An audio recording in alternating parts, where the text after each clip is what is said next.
namna ya kushughulika na majira mapya.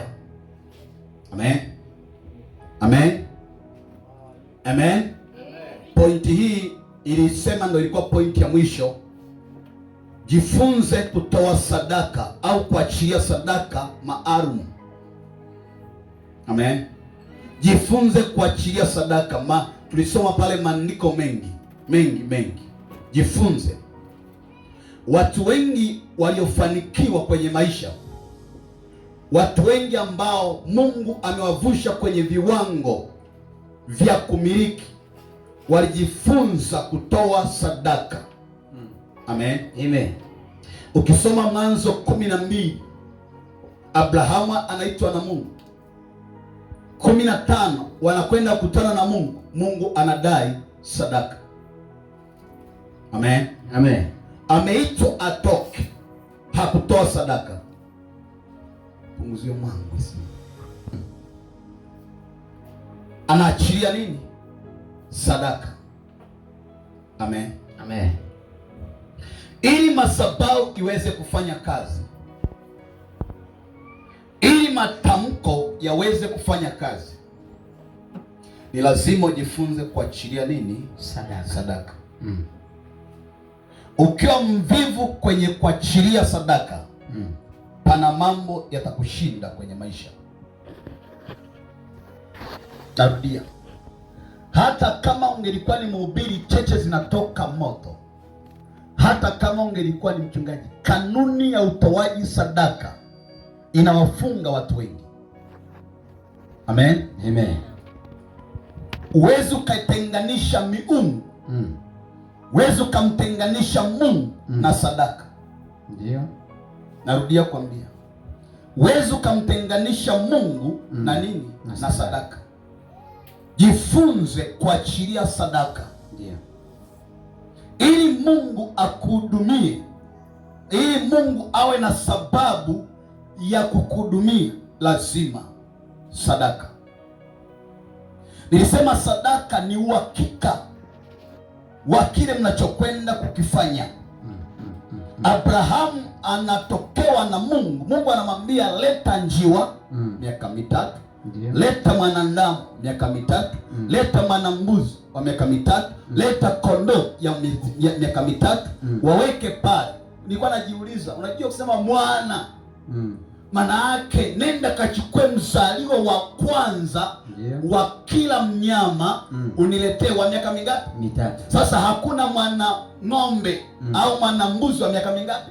3. Kumbuka huyo ni mbuzi aliyekuwa. Mbuzi ni miezi 6, 7 ameshakuwa mtu mzima. Punguzia tena kidogo. Hisi ni kwenye equalizer. Bwana Yesu asifiwe. Amen. Haleluya. Amen. Kwa hiyo mbuzi ni kwa mwaka mmoja ameshakuwa mkubwa. Sasa anamwambia niletee wa miaka mingapi? Sio miezi 3. Tunaposoma useme alipeleka watoto. Mungu alitaka sadaka ya kiwango ili aweze kufanya agano, aweze kuthibitisha agano. Mungu amesema uzao wako utaishi kwa utumwa miaka mingapi? 400. Amen. Amen. Anasema Mungu nitaaminije utanibariki? Nitaaminije uzao utakuwa mwingi? Wataishije kwenye utumwa? Anasema niletee. Amen. Amen. Maana yake sadaka ni uhakika. Amen. Amen. Amen. Ukitaka kufanya jambo, nimesema aidha mwanzo wa jambo au mwisho wa nini, Mungu akikupa nafasi kabla hujaanza jambo, achilia sadaka. Sadaka ni insurance ya kile unachotaka kwenda kukifanya kati ya wewe na nani? Na Mungu. Na ile ni kiunganisho, maana yake kinakupatanisha na baraka zako. Amen. Ili ukutane na Mungu kwenye ahadi zenu, lazima utoe. Mwanzo 28 anaota jamaa panapanda na kushuka, panapanda na kushuka, ngazi inapanda. Anasema mahali hapa panatisha kama nini. Amen. Alipoamka anasema hapa ni nyumba ya nani? Na ili iweze kuwa na maana ile ndoto na kila alichokiota, akachukua pale jiwe akaweka kama alama, maana yake madhabahu. Amen. Amen. Juu yake akamimina mafuta, maana yake sadaka. Bwana Yesu asifiwe sana. Unaweza kusema tu alimimina mafuta, alimimina mafuta. Sadaka, amen. Nimesema sadaka ni uthibitisho, yes, ya kwamba kile kinakwenda kutokea. Ndio. Chochote unachokianzisha, hakikisha unakutana na nani? Na ukitaka ukutane na Mungu, hakikisha una sadaka mkononi ya kukutana naye. Amen.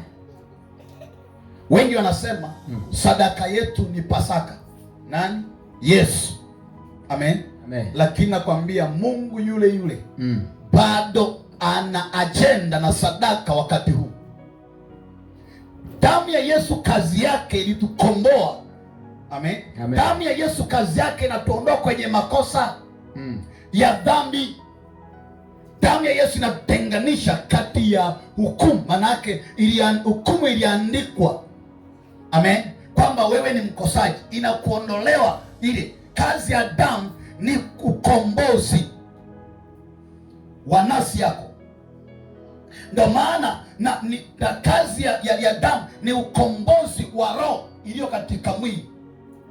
Amen. Amen. Ikitoka kwenye mwili hiyo roho kama haijakombolewa, ni ngumu kukombolewa. Usije ukafikiri pana wafu ambao wanaweza katoka kuzimu kwenda wapi? Mbinguni.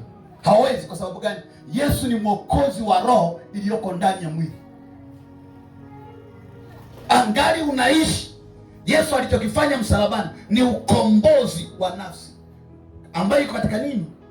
Ndio maana anasema katika mwili wake, katika Warumi 8 anasema Mungu alisurubisha dhambi katika mwili wa Yesu.